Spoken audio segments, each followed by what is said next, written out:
The morning had unfolded with the kind of perfection that seemed almost rehearsed, the type of morning that promised everything would go right and nothing could possibly bend the arc of the day. The air was crisp but not biting, a gentle clarity of late autumn light spilling over the rooftops of the quiet village where the narrow road wound like a ribbon through houses painted in muted shades of beige and gray. The sky was pale blue, brushed faintly with soft white clouds drifting slowly, as though they too were in no rush. The air carried a faint scent of wood smoke from fireplaces that had been lit by families preparing for another day, and there was a hush over the village, the kind of hush that belonged only to small towns where every sound carried weight and presence. Into this stillness rolled the sleek car, polished to a gleam so that it seemed to carry with it the reflection of everything around it: trees, houses, the faint silhouettes of people watching curiously from windows. Inside the car, there had been conversation, a subtle current of words and pauses that danced between comfort and unease. The woman in the passenger seat wore a red coat, tied neatly at the waist, her blonde hair framing her face in deliberate precision. She sat with her hands folded in her lap, her gaze half on the road and half on the man driving beside her.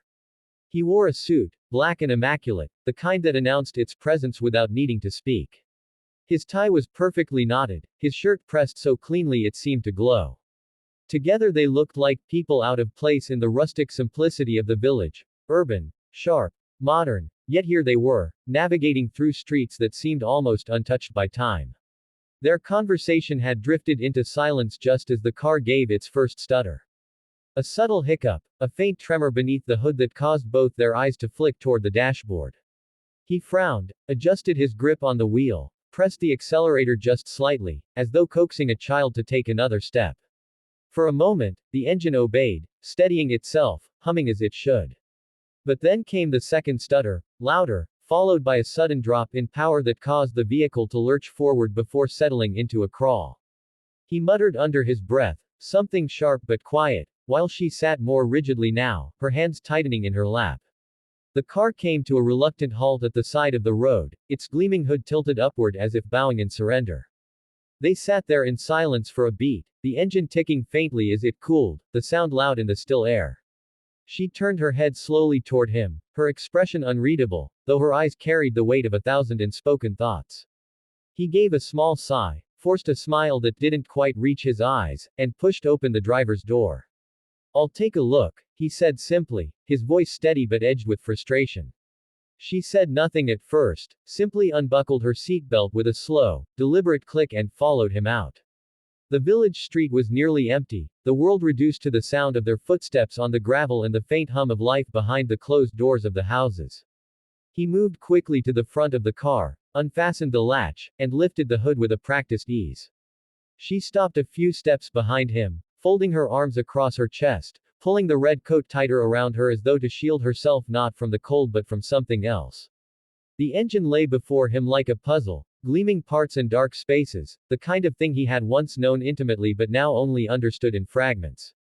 His fingers traced along wires and connections, searching, adjusting, the motions both instinctive and hesitant.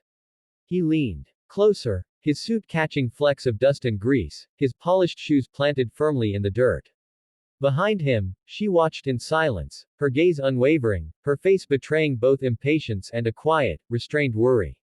"You think you can fix it?" she asked finally, her voice low but edged with skepticism. He didn't look up, only tightened his grip on one of the components, twisting slightly, adjusting, before responding.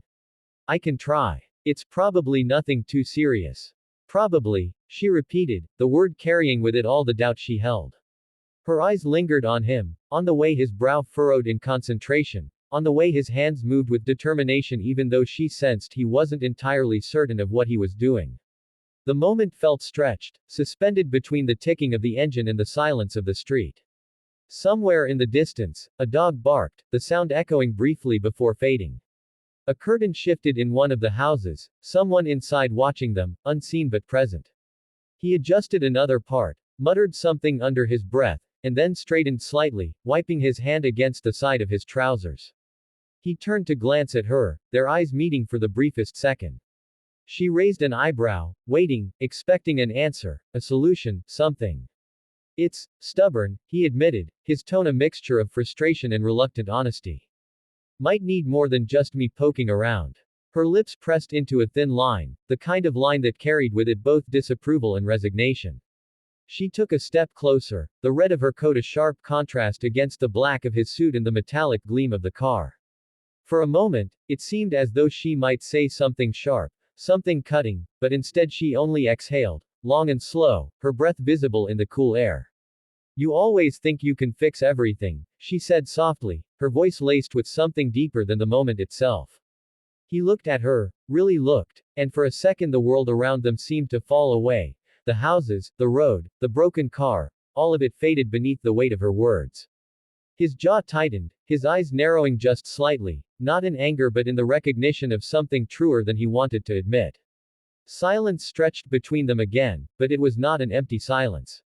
It was thick, heavy, filled with the echo of old arguments, old wounds, old promises that had been made and broken in ways neither of them wanted to speak of here, in the middle of this quiet street with strangers, eyes peering from behind curtains. He turned back to the engine, his hands moving again, more urgently now, as though fixing the car might somehow fix everything else too. She watched him, her arms still crossed, her coat pulled tightly, her eyes sharp but glistening faintly with something unspoken.